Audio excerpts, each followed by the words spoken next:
Prav lepo pozdravljeni v oddaji Sledi korakov. V tokratni oddaji se bomo malce sprehodili skozi življenje naše tokratne sogovornice Jelene Jerin. Lepo pozdravljeni. Pozdravljeni. Snemamo v vaši pisarni.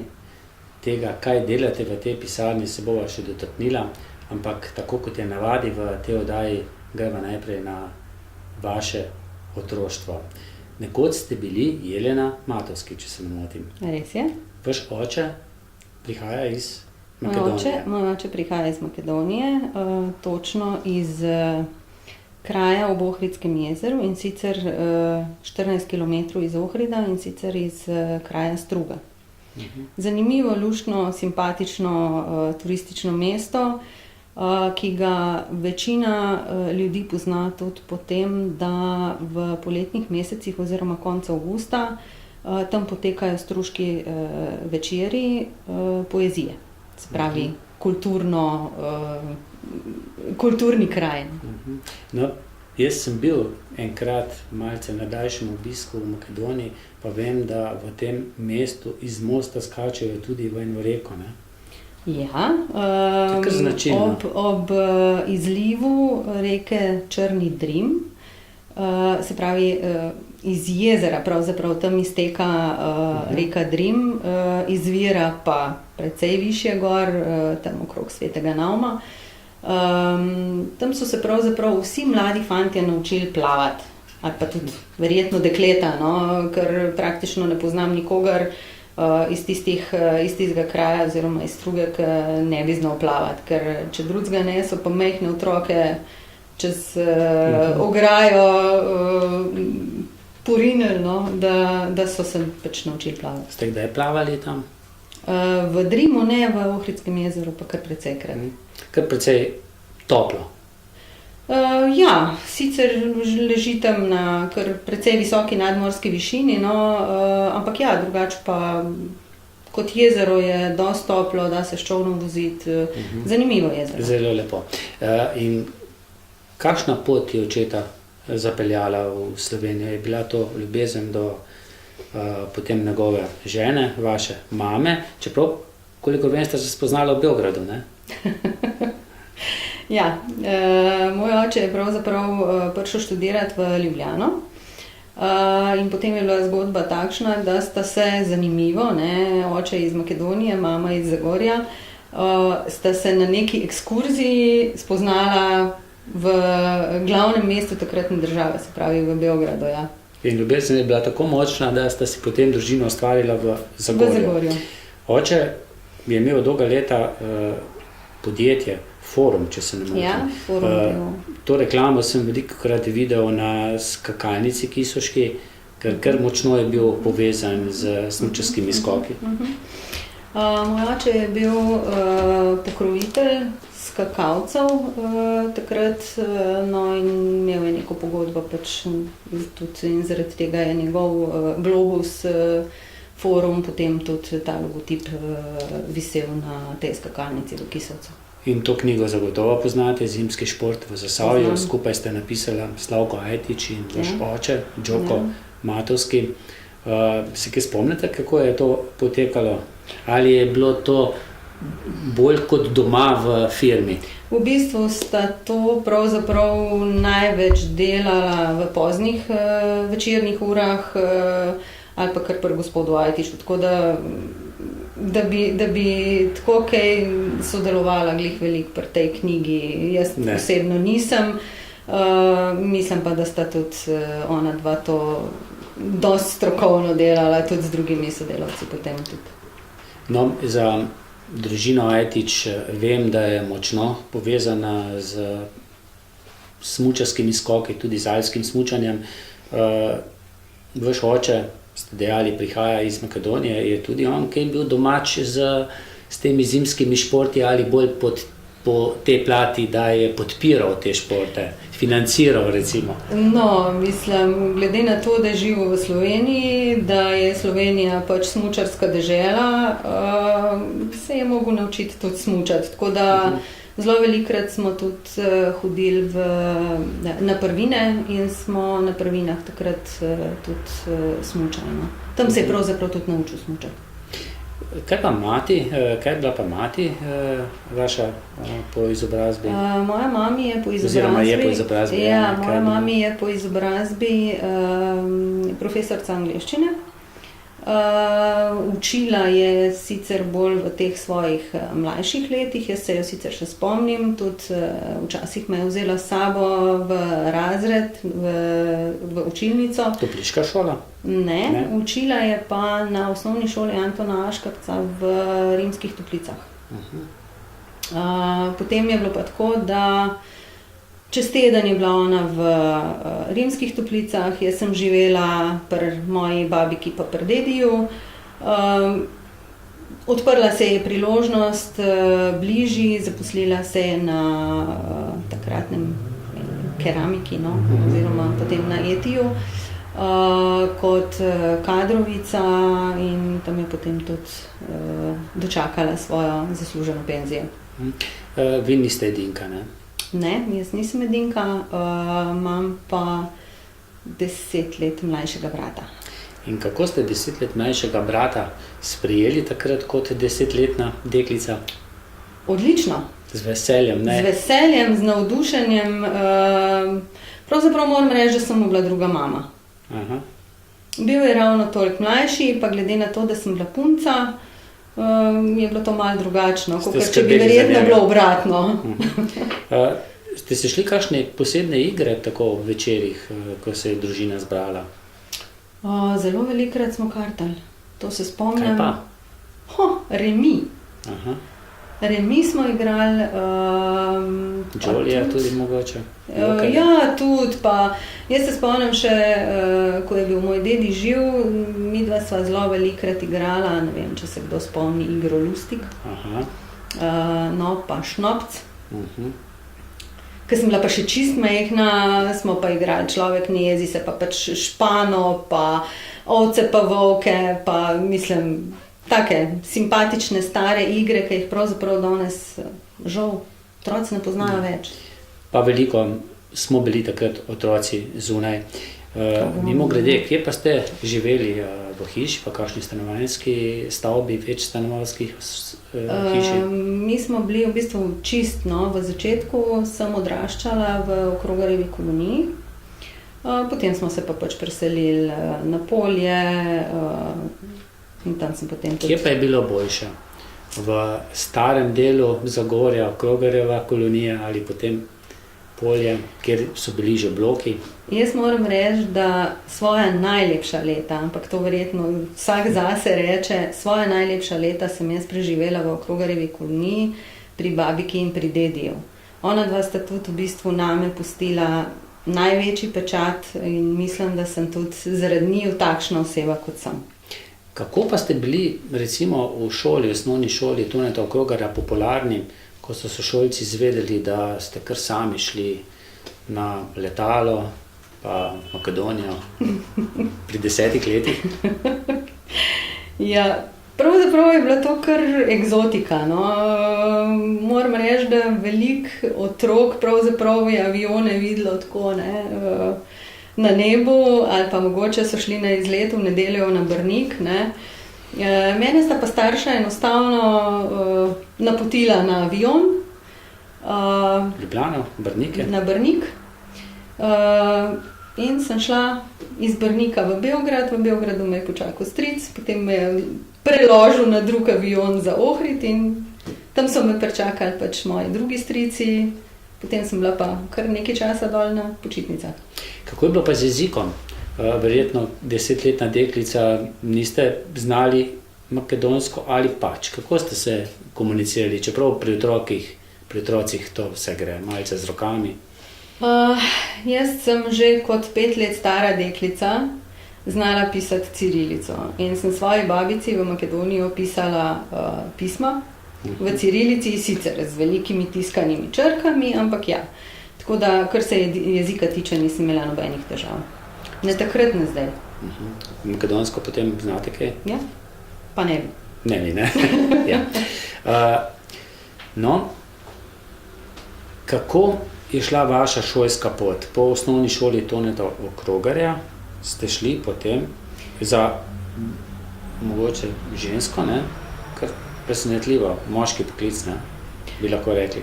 Ja, jaz zase vedno pravim, da nisem ravno najbolj tipična deklica, nikoli nisem bila najbolj tipična deklica, vedno sem se rada igrala s fanti. Žogali, brcali, karkoli že, igrali smo se žandarje, ravbarje, igrala sem se z avtomobilčki in v bistvu pravzaprav je bila neka logična posledica, da sem šla jaz v tehnično šolo. Strojno-tehnično šolo v Trbovlje.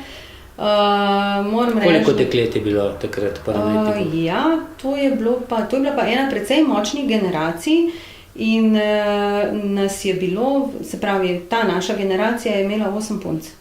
Sicer nas je bilo res v razredu takrat za današnje standarde nepojmljivo 36 v razredu. Iz tega bi po mojem zdaj naredili najmanj 2 razreda, ne, če ne še kakšnega več. Ampak ja, očitno smo bili obvladljivi, 36 učencev, od tega 8 deklet. Zakaj pa v to strojno? Je bilo to povezano tudi s tem, da je vaša mati delala na Etiju? Je imel že takrat oče tudi zasebno podjetje? Takrat še ne, ampak kar se tiče pa Etija, jaz sem recimo delala tam tudi kot med počitnicami. Nekako bom rekla, da sem se ne nazadnje, ja, seveda, videla tudi v podjetju, kjer je delala moja mami. In enostavno smo se nekako potem odločili, oziroma jaz sem se odločila, pa tudi malo z mamino pomočjo, no, da se vpišem ne nazadnje tudi v to tehnično šolo. Očitno je pa mami videla, da te moje tehnične sposobnosti danes ni noben problem, nobene žarance zamenjati. Še vedno. Ste potem bili zaposleni sprva v Etiju? Ja, jaz sem šla v bistvu potem iz srednje šole na študij organizacijo dela in sicer v to proizvodno smer, kar je bila neka posledica, pravzaprav logična posledica te tehnične šole. No in potem, ko sem jaz diplomirala na prvi stopnji, sem se kot štipendistka Etija zaposlila tudi v Etiju. In ste bili dolgo v Etiju? Ja, na Etiju sem bila jaz pravzaprav od leta 88. Ja, 88 pa do nekje leta 2002. Potem sem pa postala direktorica hčerinskega podjetja Etisvit Kamnik. Še vedno sem bila nekako zaposlena pač v koncernu Eti. No, verjetno ste pa na Etiju spoznali tudi mojega sošolca iz osnovne šole, Lada, Irina, in če se ne motim, sta se potem tudi poročila, ne? Tako. Ja, najboljši fantje so bili očitno pač na Etiju. Tam sem ga dejansko res spoznala. Ja, in zdaj smo pač že kar 35 let skupaj. 2 sinova imate, ne? Ja, Gašperja in Aljaža. Dejali ste, bila sem tudi direktorica v Kamniku. Kakšno delo je bilo pa tam? Se je zelo razlikovalo od tistega dela na samem Etiju? Pravzaprav, ja, v bistvu, tako bom rekla, že prej sem pač vodila neko službo notranjega kontrolinga oziroma pač te, dajva reči, tudi službo inventure. Ampak to je recimo samo en sklop. Ne? Ko pa ti pač prevzameš funkcijo direktorja, si pa od kadrovika do pravnika, do ne nazadnje tehničnega direktorja, pa še kakšnega mediatorja vmes, tako da ja, je bilo kar pestro, je bilo drugačno. Kar nekaj let, potem pa na svoje? Ne. Z ETI-ja sem šla pa potem na časnik Finance, kamor so me pač povabili. Na časniku Finance sem bila pa kar 7-8 let. In kaj ste tam delali? Tam sem bila pa kot vodja ključnih kupcev. Pač imela sem večje stranke, delala sem z večjimi strankami. No. Bolj marketing? Marketing, ja, trženje. Naporno? Precej, Pestro. ampak Cel dan? precej, no, mislim, ja, včasih tudi kar cel dan, ker smo imeli tudi recimo kakšne dodatne dogodke. Ampak tako bom rekla, zanimive izkušnje, ogromno sem se naučila in jaz mislim, da to je bilo samo, to je bilo pač tlakovanje tega, kar počnem zdaj. No, časnik Finance še vedno obstaja, sicer tako kot pri vseh časopisih naklade, ker v zadnjih letih padajo, ljudje očitno vse več beremo, iščemo novice po spletu, pa vendarle še včasih kje prelistate Finance? Ja, seveda, sicer časnik Finance zdaj pretežno izhaja v elektronski obliki. So pač določene informacije, ki so vedno aktualne in je smiselno tudi takšne medije še vedno obdržati v svojem klipingu. No, kako je šlo pa potem z vašo samostojno potjo? Odločitev, da greste na svoje? Ja, v bistvu je bil pač splet nekih naključij. Jaz sem iz časnika Finance šla še v eno drugo podjetje, kamor sem bila povabljena in sicer na informacijsko borzo nepremičnin. Tam smo izdajali revijo Nepremičnine.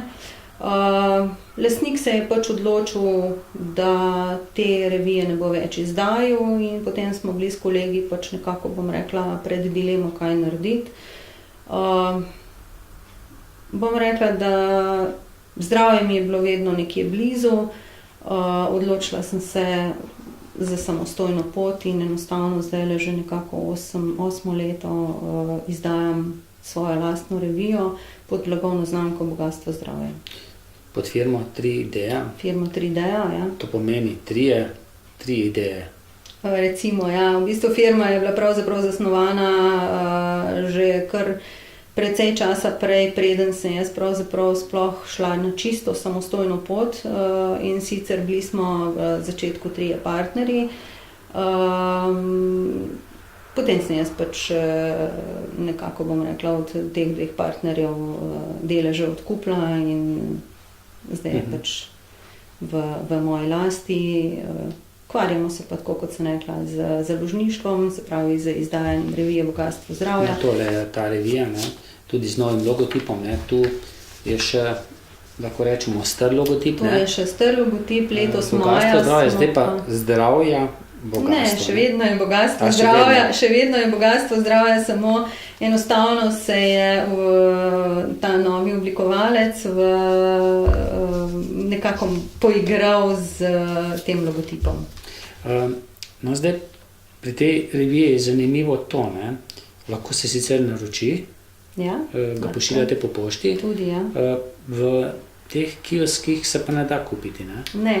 V bistvu gre za brezplačnik, ki je dostopen širšim množicam. Lahko ga dobite v Tuševih drogerijah, v Kalčkovih trgovinah, v nekaterih slovenskih lekarnah. Tako da ja, imamo kar precej razvejano distribucijsko mrežo.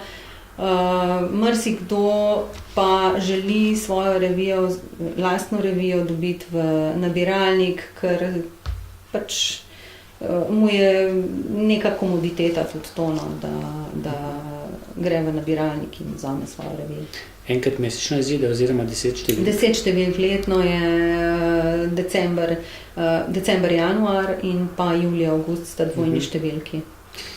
Sam sem pogosto v kakšnih toplicah in vem, da v Vivatu se zagotovo tudi na teh nekaterih prostorih dobi, ne, potičkih. O čem pa največ pišete? Dobro, o zdravju. Vas bolj ta alternativna medicina, bolj klasična medicina zanima ali kar vse? Pravzaprav bom rekla, da je poslanstvo te revije Bogastvo zdravja nekako v tem, da ljudi izobrazimo, da vse, kar nas obdaja pravzaprav vpliva na naše zdravje.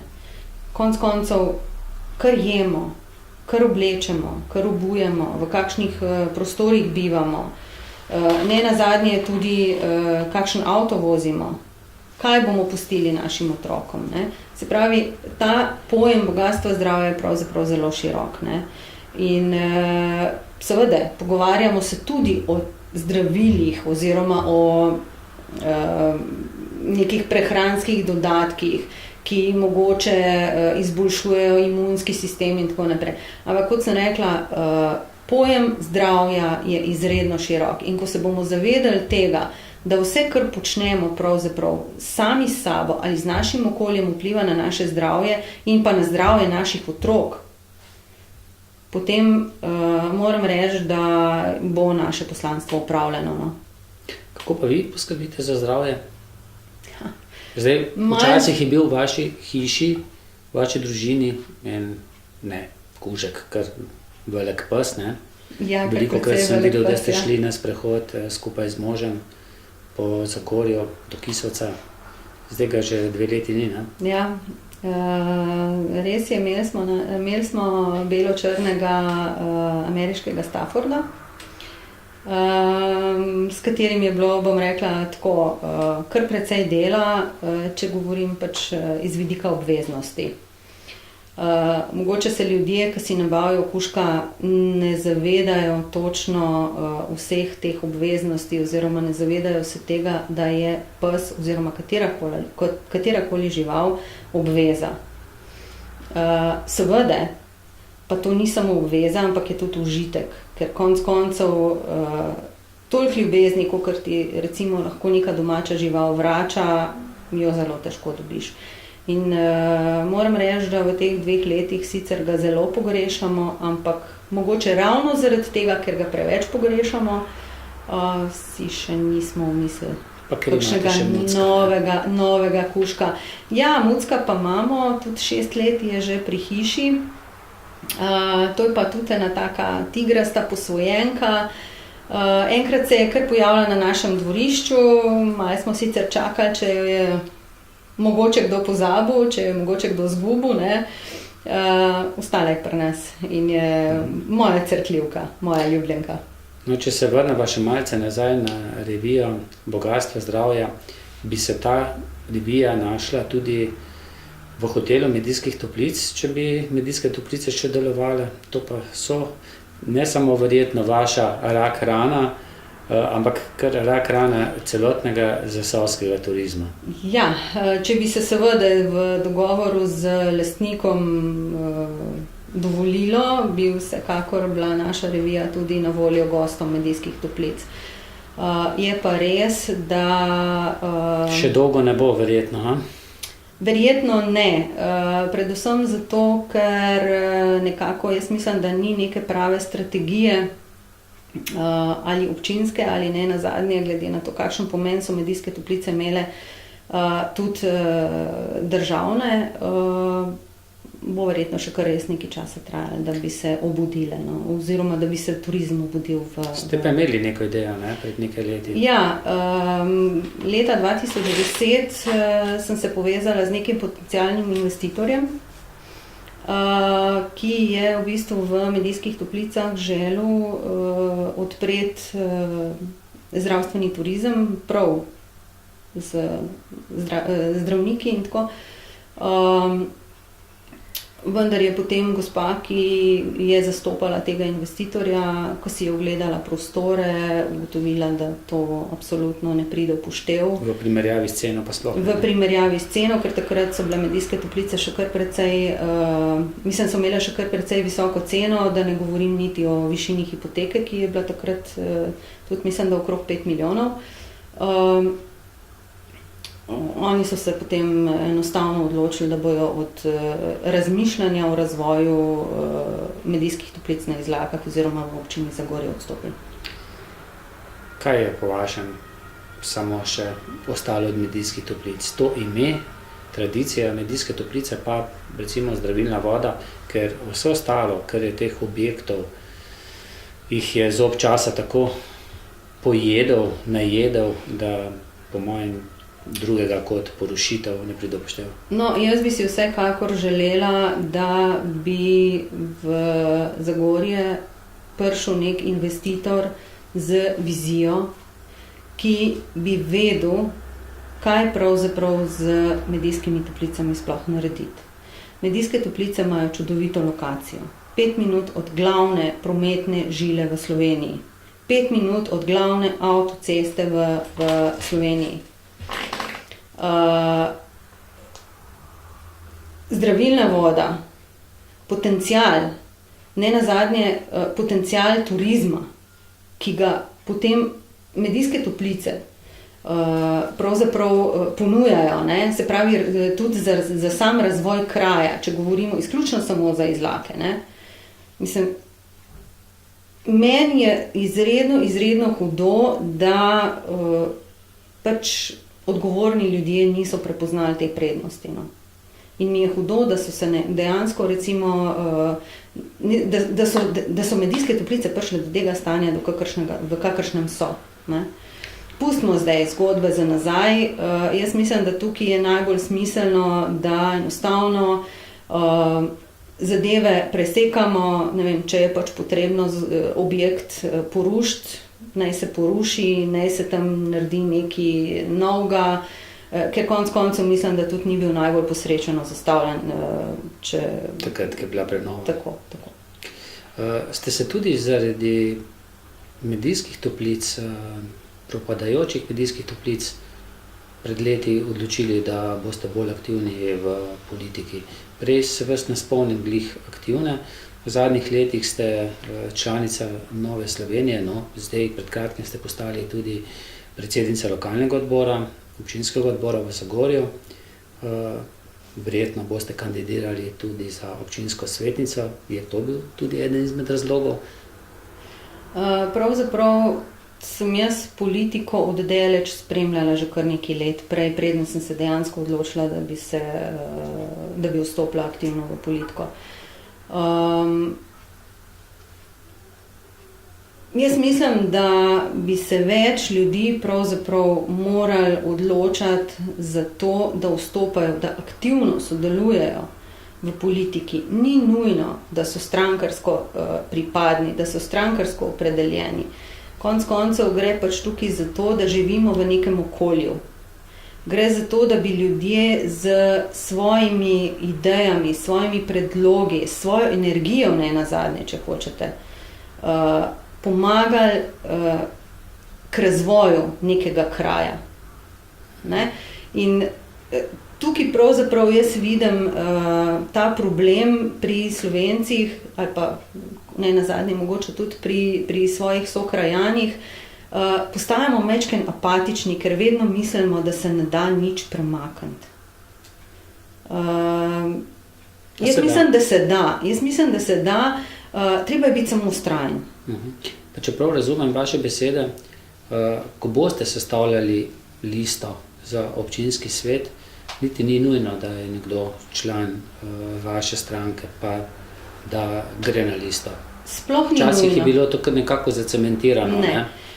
Če povem, da v bistvu na prejšnjih lokalnih volitvah tudi jaz še nisem bila članica stranke Nova Slovenija, pa sem pravzaprav vseeno kandidirala, ne, ravno iz te želje, da bi nekaj premakla, da se nekaj spremeni, oziroma da poskušamo zgraditi nekaj boljšega, neko boljšo prihodnost, nenazadnje tudi za naše otroke.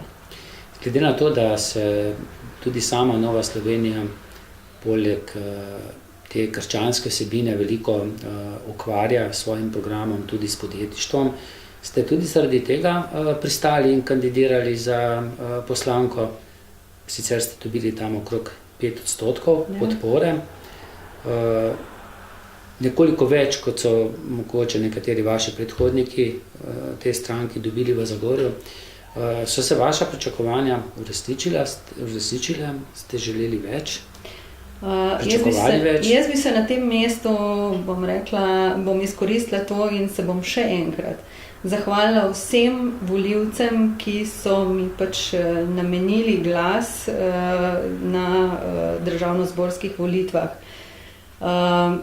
Nekako smo pričakovali tak rezultat pravzaprav, kot je bil, tako da lahko rečem, da smo zadovoljni. No. Kako pa gledate, Nova Slovenija se je nekaj časa dogovarjala z zdajšnjim predsednikom vlade, Marjanom Šarcem, za vstop v vlado, potem ni do tega prišlo. Marjan Šarec je potem dobil tiho podpore ali pa kar glasno podporo Levice, sicer niso šli v vlado, niti zdaj ne vemo, so v vladi ali niso v vladi, no, ministrov nimajo, ampak so pa za podjetnike, pa vi ste podjetnica, kar nekatere njihove izjave, ne vlade toliko, čeprav koalicijska pogodba je tudi kar do podjetnikov ne priljubljena, ampak nekatere izjave mladih iz Levice so pa mogoče kar alarmantne, ne, za podjetnike. Izredno zaskrbljujoče.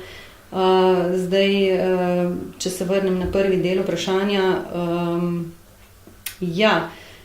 pravzaprav Nova Slovenija se je pogajala in veste, ko pravzaprav spoznaš, da se sicer na papirju lahko dogovoriš za sodelovanje v takšni obliki, kot bi bila pravzaprav najboljša za naše državljane, je to pravzaprav v redu. Ampak ko pa ugotoviš, da je to dejansko lahko samo na papirju in da pravzaprav tvoji koalicijski partnerji niso sposobni zaradi toliko različnih programov, niso sposobni teh obljub ali pa teh zavez izpolniti, potem jaz mislim, da je boljše, da se umakneš prej. Kako že pravijo, boljša prva zamera. Ne? Če pa govoriva recimo o tem, da o teh izjavah Levice, ne, za moje pojme so izredno zaskrbljujoče, morda bom rekla, da se te zdaj bom izkoristila oziroma zdaj bom spet povedala eno izjavo, ki se mi zdi precej zanimiva, in sicer moje mnenje je, da je naš parlament en velik peskovnik, v katerem se igrajo veliki otroci. In če bi se ti veliki otroci šli raj igrati v peskovnik, v pravi peskovnik, pa tja graditi peščene gradove in ceste in tako naprej, bi bilo verjetno za državljane bistveno boljše. Ker očitno se ne zavedajo, da je gospodarstvo tisto, ki je gonilna sila napredka v državi. In to je meni zelo, zelo hudo. Mislite, da se bo ta juhca pojedla tako vroča, kot se zgleda, da se kuha? Verjamem, da ne, ampak vse je odvisno od vseh ostalih koalicijskih partnerjev. Ne glede na to, kaj Levica govori, da je pravzaprav opozicijska stranka. Oni so podpisali koalicijski sporazum in oni so v vladi. Bi bilo drugače, če bi zmagovalki volitev SDS-ov, torej Janezu Janši, uspelo sestaviti vlado? Poskušal je, ni uspelo? Težko je reči pravzaprav, kaj bi bilo, če bi bilo. Sem pa prepričana, da bi Slovenija pravzaprav v tem momentu, ko je na vidiku nova kriza, nova ekonomska kriza, vsekakor lažje preživela, če bi imela v vladi oziroma na vladi desno stran. Pa je zdaj čisto vseeno, kdo bi bil ali premier, ne? Gre pač za to, da bi bila malo drugače sestavljena. Prej sem vas vprašal, kako skrbite za svoje zdravje, pa sva se bolj kot ne zaustavila pri sprehodih s psom, ki ga zdaj ni več. Kako pa še sicer poskrbite za svoje zdravje? Ker verjamem, da izdajanje časopisa, pa še drugih projektov, ki se jih bo ob koncu dotaknila, zahteva kar celega človeka, ne? Pa da je kar precej stresno, ker ne nazadnje treba poskrbeti, da se državi da tisto, kar država zahteva, da ljudje, ki so zaposleni, dobijo plačo. Država vedno najprej poskrbi zase in vedno poskrbi za to, da najprej ona dobi tisto, kar je cesarjevega. Ampak ja, pač določene stvari so malce bolj stresne. Vprašajte kateregakoli podjetnika, vam bo povedal, da sicer v svojem delu uživa, ampak ja, je pa treba poskrbeti tudi za to, da je raven stresa uravnotežena, ne. Jaz se precej ukvarjam z vrtičkanjem. To pomeni tudi, da poskušam pridelati zdravo hrano. Sicer pa sem rekreativna tekačica in pa kolesarka. In moram reči, da me strašansko moti, ko kolesarim recimo po teh naših slovenskih cestah.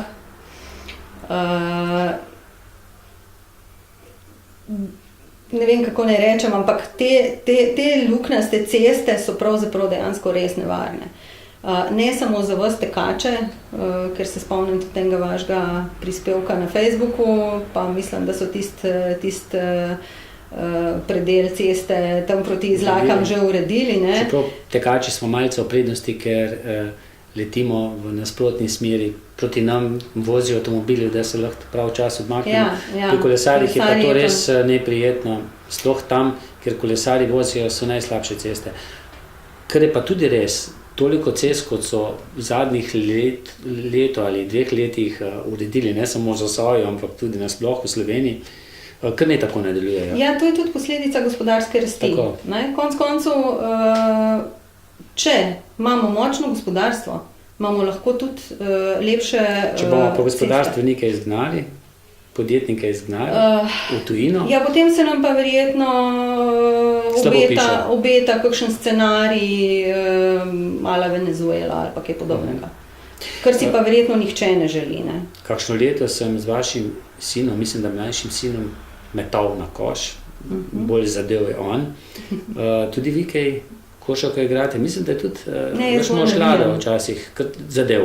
Ja, je tudi včasih igral košarko, ampak v glavnem mama bolj navija. Navijačica, ne? Ja. No, to je pa nekaj tudi za moje vnuke, to je en malj starejši, Benko Plastenko, en starejši projekt, tako ekološko-humanitarni, ne? Tako. To je ta ekološka pobarvanka oziroma zgodbica in pobarvanka pravzaprav je nastala v sklopu humanitarno-ozaveščevalne akcije Jaz in mi za Slovenijo, v kateri sodelujejo slovenske šole, vrtci in pa tudi srednje šole in pravzaprav na nek način tekmujejo v tem, kdo bo zbral večjo količino plastenk. Seveda so potem najboljše šole tudi primerno nagrajene in pa prejmejo tudi zmagovalni pokal. Pri tem projektu sodelujejo tudi naši partnerji, brez katerih pač to ne bi šlo. Tukaj smo vključili športnik, ne? Tudi, ampak tukaj bi mogoče izpostavila te naše partnerje, kot so recimo Dinos, brez katerega pač ne bi šlo, ne? Potem Rdeči križ in pa Ekošola. Drugače pa zbrana sredstva iz naslova teh plastenk potem namenimo v humanitarni namen in verjetno se spomnite, pred leti, ko smo to akcijo začeli, smo pomagali pri nakupu inkubatorja v trboveljski porodnišnici. Potem smo šli pač v Kranj, v Izolo, v Mursko Soboto. Letošnje šolsko leto pa akcija poteka za novomeško bolnico. No, če je bila to plastenka, je pa potem pločevinka, Minka pločevinka, ne? To je pa bolj novejši projekt. To je pa nov projekt. Podobno zasnovan, ne? Podobno zasnovan, vendar pa pri tem projektu smo se pravzaprav prijavili na razpis preko partnerstva Las Zasavje in sodelujemo tudi z varstveno-delovnim centrom. Gre za to, da pač ozaveščamo mlade, naše najmlajše v Zasavju.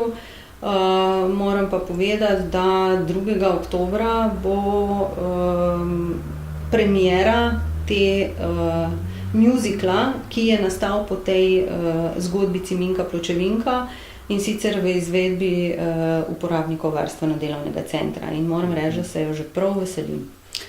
Tudi jaz zagotovo si jo bom ogledal. Sva kaj pozabila še ob koncu oddaje sva?